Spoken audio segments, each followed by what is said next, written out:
Nah, cara tobatnya adalah dilihat dosanya.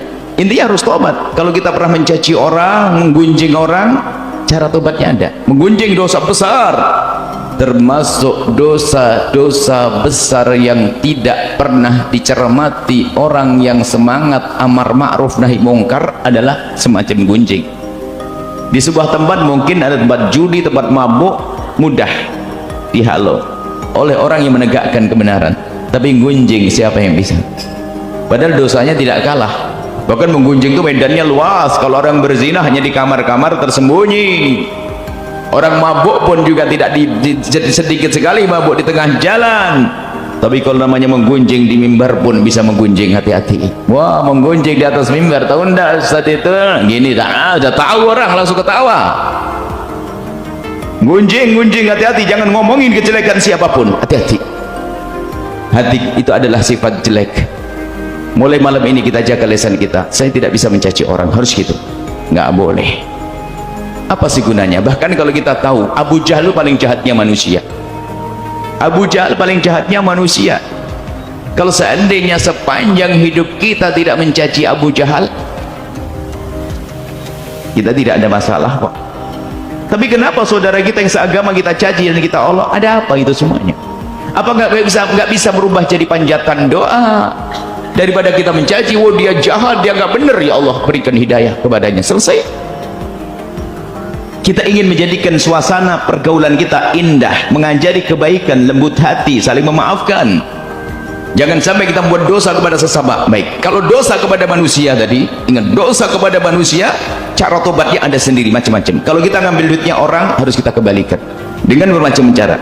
Kalau belum bisa karena duitnya sudah habis jadi kita pelarat, harus dalam catatan kita, itu utangku, harus aku kembalikan. Kemudian kita berjanji untuk membayarnya. Kita sudah mulai mencicil, mati. Yang penting sudah mau tobat, Allah Maha tahu.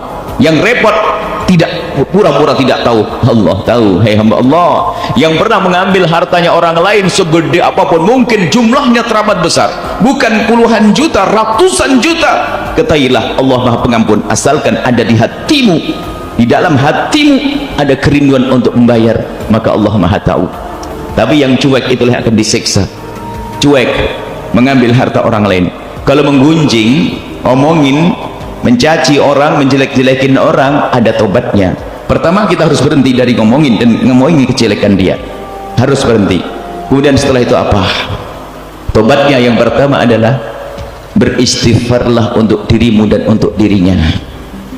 Maka memohonkan ampun untuk orang yang dizalimi itu penting sekali. Ya Allah, ampuni aku dan ampuni dia, ya Allah. Dia telah aku caci, dia telah aku gunjing, dia telah aku sakiti. Ampuni aku dan ampuni dia, ya Allah. Ini yang pertama, memohon ampun untuk kita. Itu Nabi yang mengajarkan, mohonlah ampun untuk dirimu dan untuk dirinya. Jadi kita banyak istighfar untuk dia. Yang kedua adalah sebutlah kebaikan dia di tempat kita menyebut kejelekannya. Jadi kalau dulu kita nyebut kejelekannya, kita rubah. Misalnya ada orang punya 10 poin kehidupannya, 9 jelek semuanya, 1 baik. Dulu kita sering ngomongin kejelekannya, kita rubah 1 kebaikannya. Itu orang cerdas. Cara pandang kita harus kita rubah. Pandangan orang cerdas. Maksudnya kita itu harus bisa melihat sisi positif seorang manusia. Jangan hanya negatif saja. Sebenarnya negatif yang tampak pada orang karena mata kita mata negatif. Kalau kita penuhi mata kita dengan pandangan positif, maka nggak bisa melihat negatifnya. Kalau kita penuhi mata kita dengan pandangan negatif, kita susah melihat positif. Maka pandai-pandailah kita melihat sisi baiknya manusia. Sudahlah, hari ini kita berjanji deh, jangan mencaci biarpun orang itu layak dicaci. Selesai, mau apa? Biarpun layak dicaci. Baru tobat berlaku di sini. Kalau kita tobat, mohon maafin saya ya, besoknya cimaki, maafin saya, enggak.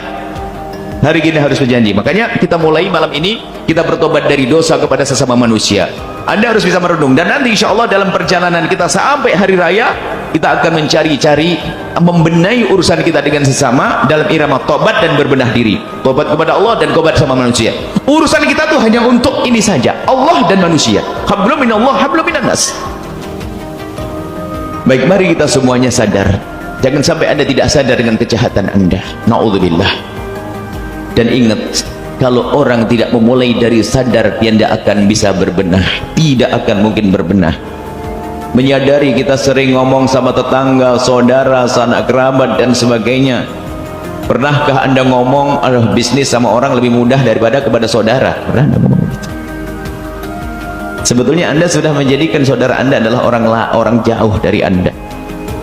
Kemudian memang saudaranya jahat, berarti anda saudara yang nggak benar. Kenapa jahat sama saudara?